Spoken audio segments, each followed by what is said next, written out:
Yeah, this is like the most important area of discussion in terms of fostering a conscious partnership is you got to know how to handle conflict, because if a partnership's worth anything, it's going to be one that mirrors your ego back to you, and shows you your own pride and lack of patience and this and that.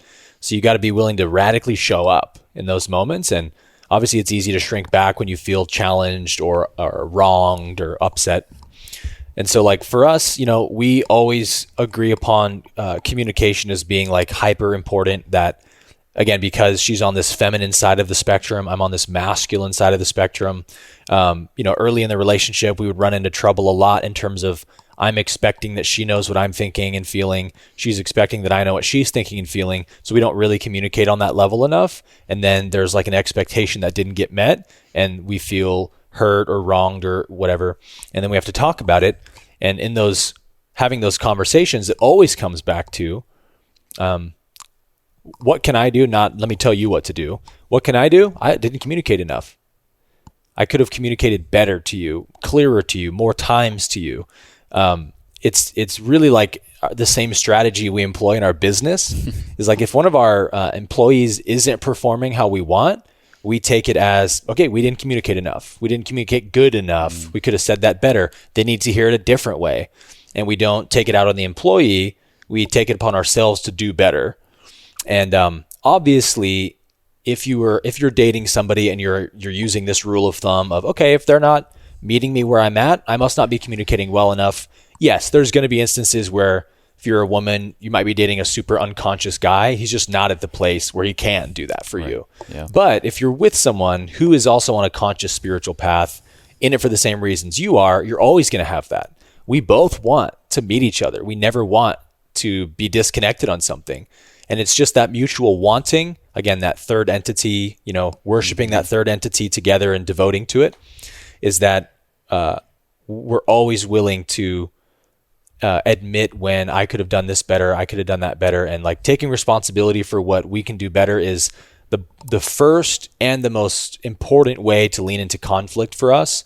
Is like never start a conflict being like, here's what you did wrong. Let me tell you, do this better for me.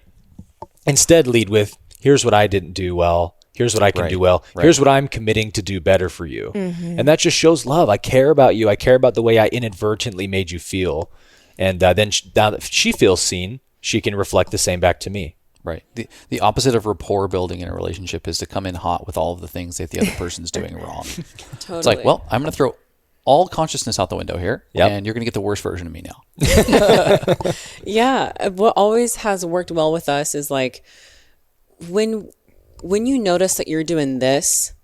Yeah. Oh, okay. I see that it's actually, there's something here for me. Pointing the finger for the people who are listening. She's pointing her finger at yeah, me. Sorry. It's all good. Tune in. Yeah.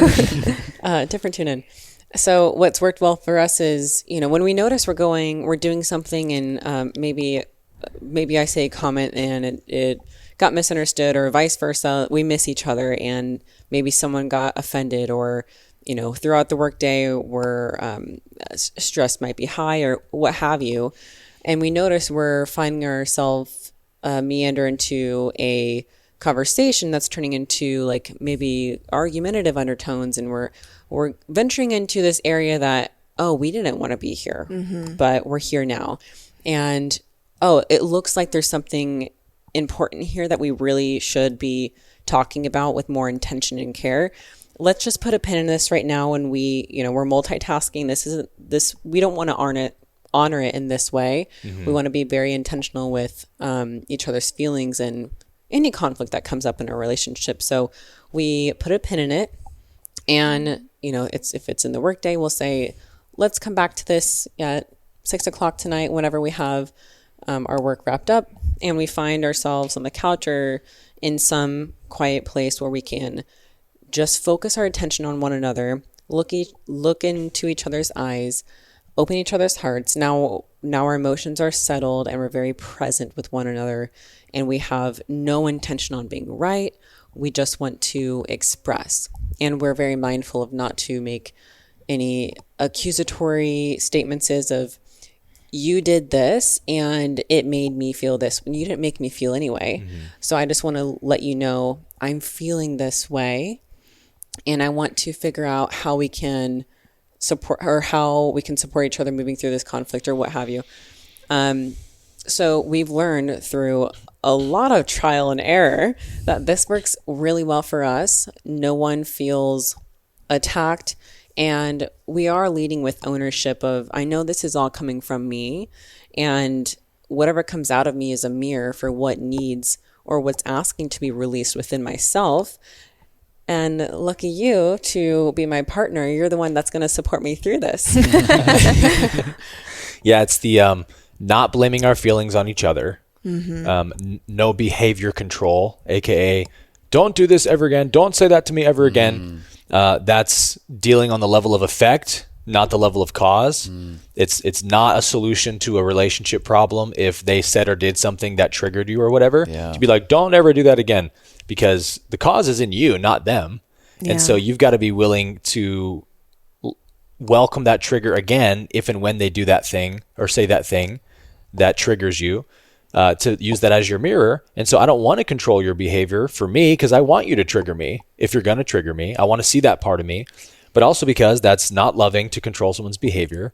That's not fostering the free space in the relationship to be who you are.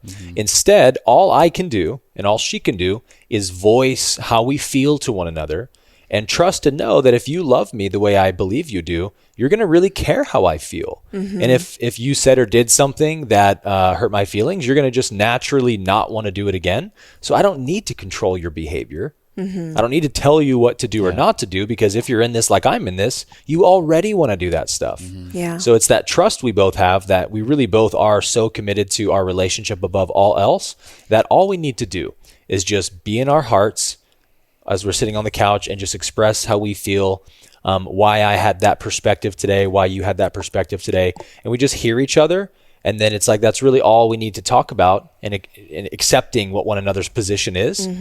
And that's where more so men than women, I think, really get off track, is they just like have no ability to really be in their heart in those conversations, because they're too busy up here rationalizing and trying to articulate their perspective to show that I'm right. And women tend to be more in the heart than men.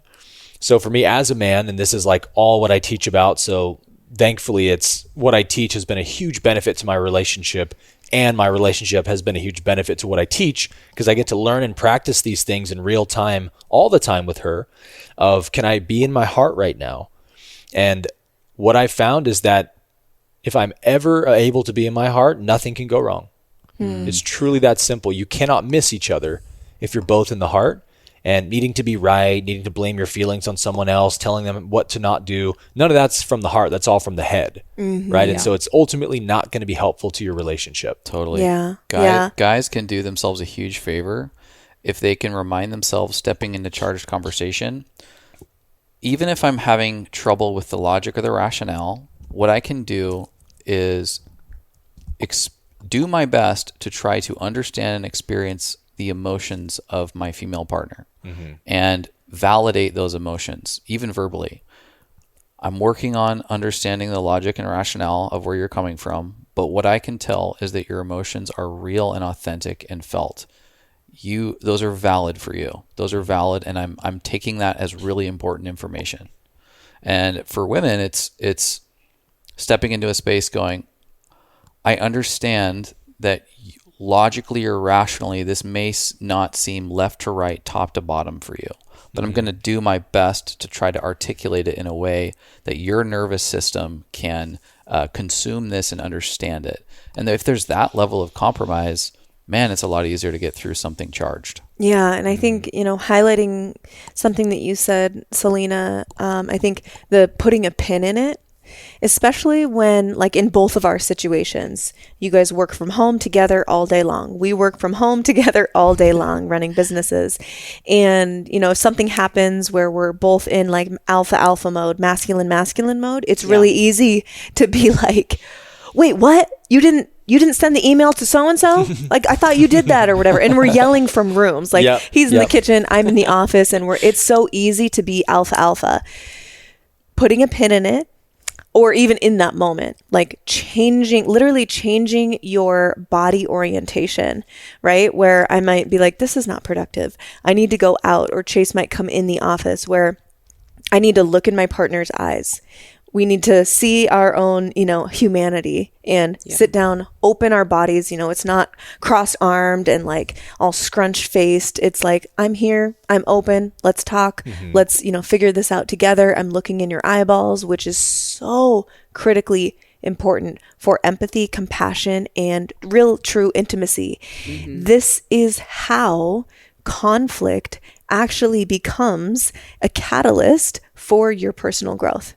It's not, spiritual growth is not the absence of these conflicts or these arguments or whatever, right? It's not like we're looking for a relationship that doesn't have any of that. That's what we actually use to grow. But you have to have these fundamentals of respect, love, empathy, and really above all else, like wanting to come to a solution together and move forward together. So really, like, there's so many opportunities for growth in relationship, and it comes from these catalysts. It comes from the conflict. The conflict is not the problem. It's how you handle the conflict that makes or breaks your relationship. Yeah. Conflict's really where the magic happens, because you go deeper when you can get through conflict. What doesn't kill you makes you stronger, right? That kind of idea. When you get through a really difficult conflict together, it bonds you in a way that nothing else can, not even sex. You know what I mean? It's a deep soul level bond. And really, like, if you both work through something together, what's really cool about that from a soul's perspective is that you both learned the same lesson together in a human lifetime. You both grew in that same area together. And that's what, a conscious partnership brings, that dynamic where everything I face in my life, she's going to face, because we're one. Like her soul's in my body, my soul's in her body type of thing. Anything she faces in life, I'm going to face. I'm not going to ever let her go through something that I'm not going to go through, to the extent that I can, right? Like I can't have birth with her or something, but like, you better believe I'm going to be there as if I am to show her that support. And as you grow together through conflict, you especially learn one another's, like, the signs that someone's nervous system's overloaded or burnt out or stressed out. And I can just feel her in a room and know where she's at. And I'm not thinking about it consciously. I just intuitively go over and give her some love, some physical touch, and sweet words, because I'm like decompressing her nervous system for her. Yeah. And that's what the power of love does, is that love is true intelligence, because it's the binding force, right? It connects everything. So it's intuitively aware of everything. And that doesn't show up on our conscious level. I never would think I'm rubbing her back because I'm trying to decompress her nervous system from stress overload. Yeah. I'm just like, I feel what she's feeling. And I want to show up for her in that way. And then she'll do the same for me. So we only have that level of intimacy because we've gotten through conflicts together. We've worked through real serious life challenges together, loss and things like that. And just like it works at the individual level, the pain that you go through makes you stronger. The tough life lessons you've learned make you wiser. It applies almost doubly in a relationship in that way, because it's like two beings leveling up at the same time, and you have that third being that you're both becoming, always ascending more and more as you're willing to just show up for each and every day. Thank you so much for listening. If you enjoyed that, check out right over here for some more fun clips. Oh, and you're going to want to subscribe. Bye.